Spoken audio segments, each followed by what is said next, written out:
قانون منو خو مایوسه نه یو ستا قانون منو خو نور جلاګانو او سلګو ستړي کړو کلي کې تاسو تماشو ستړي کړئ موږ په دې ښار کې جنازو ستړي کړو ډېر ښه دی مننه دا یو د درې شیونه دي چې تمامه شپه مې کړی انتظار د ابۍ زویه تمامه شپه مې کړی انتظار د ابۍ زویه سچلو که پیدا که لږ خمار د ابۍ زویه ډېر ښه دی مننه دا ځکه په سینه د کورکمان پټۍ ګرځومه دا ځکه په سینه د کورکمان پټۍ ګرځومه خوړلی مې په زړه باندې ګزار د ابۍ زویه ډېر ښه دی مننه او په ډېرو امیدونو دې راغلی یم خواله په ډېرو امیدونو دې راغلی یم خواله خراب به مې کې ونه کړي انکار د ابۍ زویه ډېر ښه دی مننه او دا ځکه داسې هسکه غړۍ سانګې وانګې ګرځم دا ځکه داسې هسکه غړۍ سانګې وانګې ګرځم یو چا راته ویلی د چینار د ابۍ زویه ډېر ښه دی مننه او آخري شعر دی چې دا ځکه نن پتا د غدارۍ ټکونه کیږي دا ځکه نن پتا د غدارۍ ټکونه کیږي پرون دې ماته ویلي و غدار د ابۍ زویه ډېر ښه دی وای د مینې محبت او د وفا رنګ په دې خاوره د مینې محبت او د وفا رنګ په دې خاوره دا واوري غرونه د ښکلا رنګ په دې خاوره ډېر ښه دی او د سروې د نختر او د چنار د سوري لاندې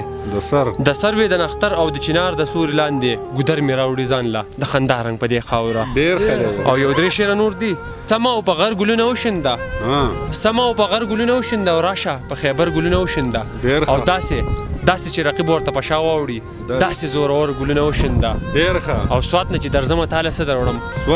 سوات نه چې درځمه تاله څه دروړم ته په پېښور ګلونه وشنده والسلام په اور کې دې هغه نه سوځي زما په اور کې دې هغه نه سوځي خیر که په ما باندې زړه نه سوځي ډېر ښه مننه هغې د مینې نه توبه ویستلي اوس د ډوډۍ په تناره نه سوځي مننه او ملا صاحبه ما یو خوب لیدلی کور مې ټول اوسو دروازه نه سوځي او ما یې د مخ لمبو ته مخ نیولی بهاره څنګه به مې باڼه نه سوځي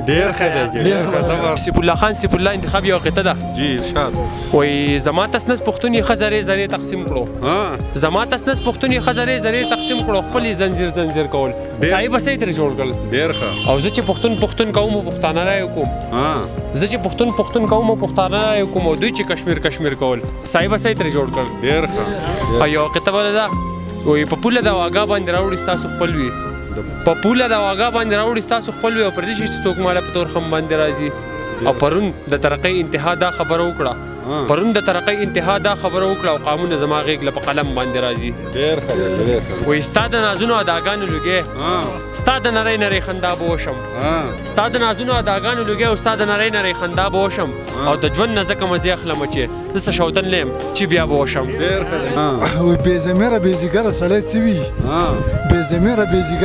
څه وي د خپل ذات نه ناخبره سړی څه وي جی په علم په هنر سړی